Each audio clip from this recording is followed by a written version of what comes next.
Hello students. Welcome to another videos of RNS tech. आज की इस वीडियो में हम लोग बात करने वाले बीसीआईएल का जो एग्ज़ाम हुआ है कल, उसके कुछ क्वेश्चंस देखने वाले हैं कि जो क्वेश्चंस आए थे। These questions are memory based question. जिन लोगों ने एग्ज़ाम अटेम्प्ट किया था उन लोगों से इंटरेक्ट करके कुछ क्वेश्चंस पूछे गए हैं। तो these questions are not complete, किसी के ऑप्शंस नहीं होंगे, but these are memory based questions. तो चलो शुरू करते हैं। तो सबसे पहला जो क्वेश्चन था उसमें था कि chitinase can be used as what agent. Anti fungal है, एंटी बैक्टीरियल है, एंटीबायोटिक है या एंटीवायरल है। अब काइटिनेज के बारे में हम सबको पता है कि chitinase is use for destruction of chitin and chitosan. अब बस इसमें ये इतनी ही इन्फॉर्मेशन पता करनी थी कि काइटिन और काइटोसिन को डिस्ट्रक्शन करता है।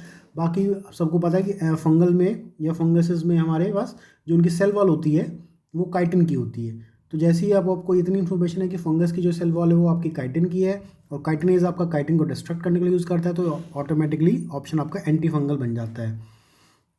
उसके बाद नेक्स्ट क्वेश्चन देखते हैं।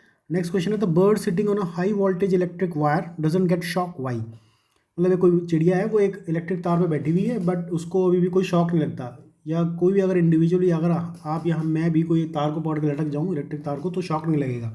वो क्यों नहीं लगता है? वो इसका रीज़न ये है क्योंकि जो इलेक्ट्रिसिटी की जो नेचर है वो इलेक्ट्रिसिटी के ग्राउंडेड में जाने का नेचर है कि यानी कि वो ग्राउंड में जाना पसंद करती है। उसका नेचर है कि ग्राउंड में जाना। तभी तो हम बोलते हैं कि घर में आपने ग्राउंड किया है नहीं किया है या ग्राउंड टच तो नहीं हो रहा है, ऐसे ऐसे करके बोलते हैं लोग इंडियन घरों में। तो यानी कि अगर आपका जो कोई बॉडी पार्ट है अगर वो ग्राउंड से टच नहीं है तो आपको शॉक नहीं लगेगा। सेम रीज़न से आपकी इसको बर्ड को भी यहाँ पे शॉक नहीं लगता है। नेक्स्ट क्वेश्चन देखते हैं which pigment is responsible for flowering in plants. अब इसमें प्लांट्स में फाइटोक्रोम एक पिगमेंट है जो इसके लिए रिस्पॉन्सिबल होता है। उसके बाद नेक्स्ट क्वेश्चन था इसमें चिपटेक। चिपटेक आपकी होती है क्रोमैटिन इम्यूनो प्रेसिपिटेशन टेक्निक है। ये टेक्निक यूज़ करी जाती है आपकी प्रोटीन और डीएनए के इंटरेक्शन को स्टडी करने के लिए। ठीक है। उसके बाद नेक्स्ट क्वेश्चन देखते हैं आरसीएसबी। ये बहुत कॉमन सा क्वेश्चन था। मैंने जब टेस्ट सीरीज़ बनाई थी तो उसमें बहुत सारे बायोइन्फॉर्मेटिक्स के क्वेश्चन डाले थे। जिन लोगों से स्टूडेंट से मैंने इंटरेक्ट किया है उन लोगों ने ये बताया कि most of the part was bioinformatics और आईपीआर से रिलेटेड ज़्यादा क्वेश्चंस थे। तो जो मैंने जिन लोगों ने मेरी टेस्ट सीरीज़ खरीदी थी जो भी मैंने रिसेंट बनाई थी उसमें मैंने बहुत सारे बायोइन्फॉर्मेटिक्स के क्वेश्चन डाले थे और उसमें से एक क्वेश्चन सेम टू सेम आया भी है। तो मैं बताऊंगा अभी कौन सा क्वेश्चन आया है। तो आरसीएसबी सब लोगों को पता है कि ये आपकी पीडीबी, जब हम साइट खोलते हैं पीडीबी स्ट्रक्चर निकालने के लिए हम पीडीबी की साइट खोलते हैं तो वहाँ पर एक आरसीएसबी लिखा होता है। वो साइट पे ही आपकी ऊपर एक बड़ा सा लोगो बना रहता है आरसीएसबी का। वो कोई ध्यान नहीं देता है, सिर्फ पीडीबी के नाम से याद रखते हैं, इसलिए बहुत अनकॉमन सा क्वेश्चन हो जाता है ये। तो आरसीएसबी की फुल फॉर्म पूछी गई है इसमें। इसकी फुल फॉर्म है आपके research collaboratory for structural bioinformatics. उसके बाद नेक्स्ट क्वेश्चन पर चलते हैं। नेक्स्ट क्वेश्चन है आपका कि coca cola recipe is protected by.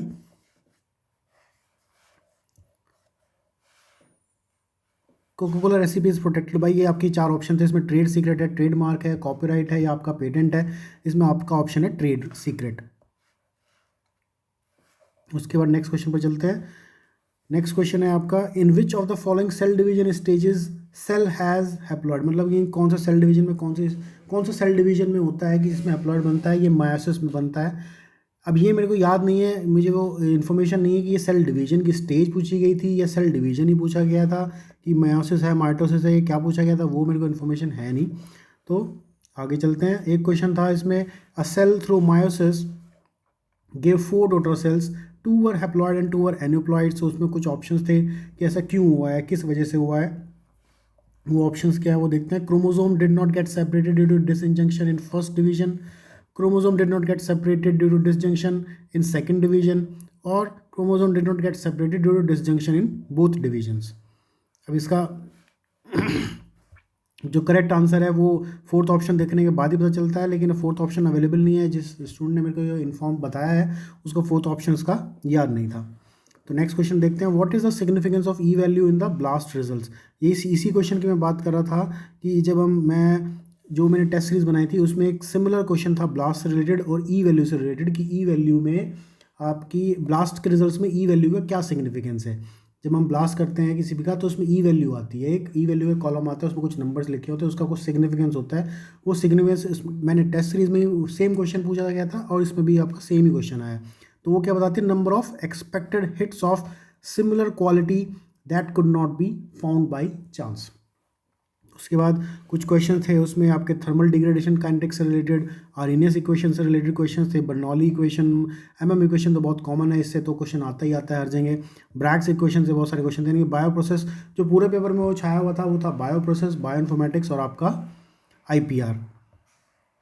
उसके बाद नेक्स्ट क्वेश्चन देखते हैं, where are the electron chain transporter located in mitochondria, यानी माइटोकॉन्ड्रिया में जो आपकी ईटीएस चेन चलती है वो कहाँ पे है, वो इनर मेम्ब्रेन में होती है, तो सबको पता है। उसके बाद एक जीन बैंक का एग्जांपल था, उसमें जीन बैंक का एग्जांपल पूछा था कि जीन बैंक का एग्जांपल कौन सा है, इसमें जो ऑप्शन है उसमें से कौन सा जीन बैंक का एग्जांपल है।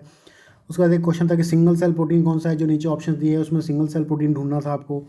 एक क्वेश्चन था आपको मोड निकालना था, मोड का सिंपल सा आपको फॉर्मूला है कि अगर आपके पास इवन या ऑड वैल्यू चेक करनी थी, अगर आपके पास ऑड वैल्यूज़ हैं तो आपकी जो बीच वाली वैल्यू है, अगर आपकी 5 वैल्यूज़ हैं तो 1 2 3 4 5, तो थर्ड वैल्यू आपकी मोड हो जाती है, सॉरी वो तो मीडियन होता है। मोड के लिए आपका फॉर्मूला होता है, मोड के लिए आपका फॉर्मूला हो जाता है thrice median minus twice mode,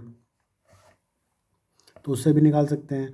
उसके बाद एक और क्वेश्चन था इसमें कि इफ परसेंटेज ऑफ बीबी, यानी कि जो डोमिनेंट है उसके 65% है, जो हेटेरो है वो 30% है, और जो रिसेसिव है उसकी 15% है, तो find the total ratio of mutant genes, यही क्वेश्चन था उसमें। उसके बाद एक क्वेश्चन था what is the bleaching powder called, bleaching powder का जो केमिकल नेम वो था वो पूछा गया था। इसमें 4-5 ऑप्शन थे, उसमें से कैल्शियम हाइपोक्लोराइड का आपका सही ऑप्शन था। उसके बाद फिर से एक आईपीआर का क्वेश्चन आया, Maharashtra patent will remain from Maharashtra और इंडिया। इसमें पूछा गया था अगर किसी कंपनी या किसी इंडिविजुअल को महाराष्ट्र में कोई पेटेंट मिला है तो वो सिर्फ महाराष्ट्र के लिए एप्लीकेबल है या ऑल ओवर इंडिया के लिए एप्लीकेबल है, तो वो ऑल ओवर इंडिया के लिए एप्लीकेबल है।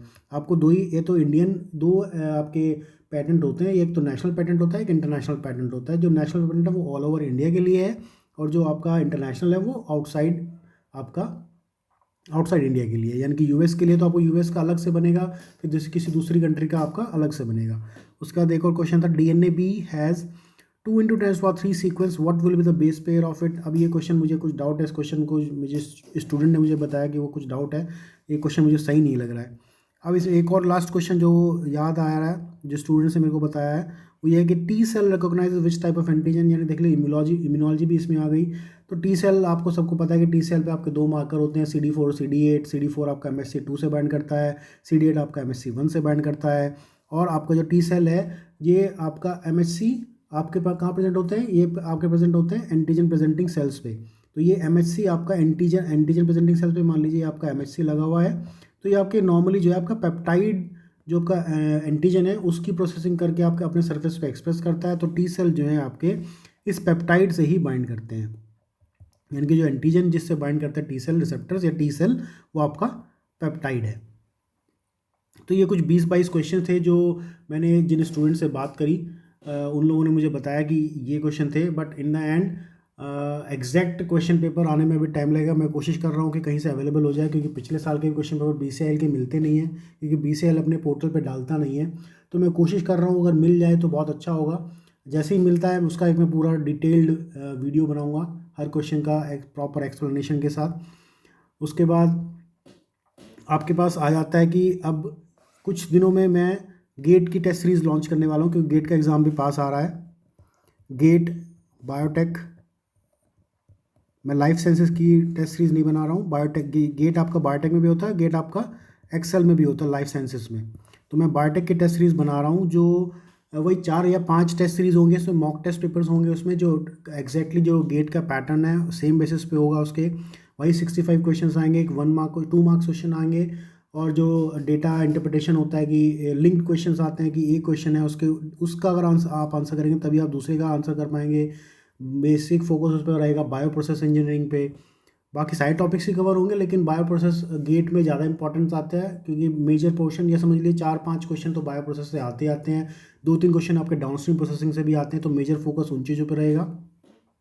तो जैसे ही वो टेस्ट सीरीज तैयार होगी उसके लिए एक मैं डिटेल वीडियो बनाऊंगा, तो जिन लोगों को परचेज़ करनी होगी उस वीडियो में मैं पूरी इन्फॉर्मेशन डालूंगा कि वो कैसे कैसे आप लोग परचेज़ कर सकते हैं। ओके, तो अभी के लिए मैं ये वीडियो यहीं ख़त्म कर रहा हूँ। Thank you.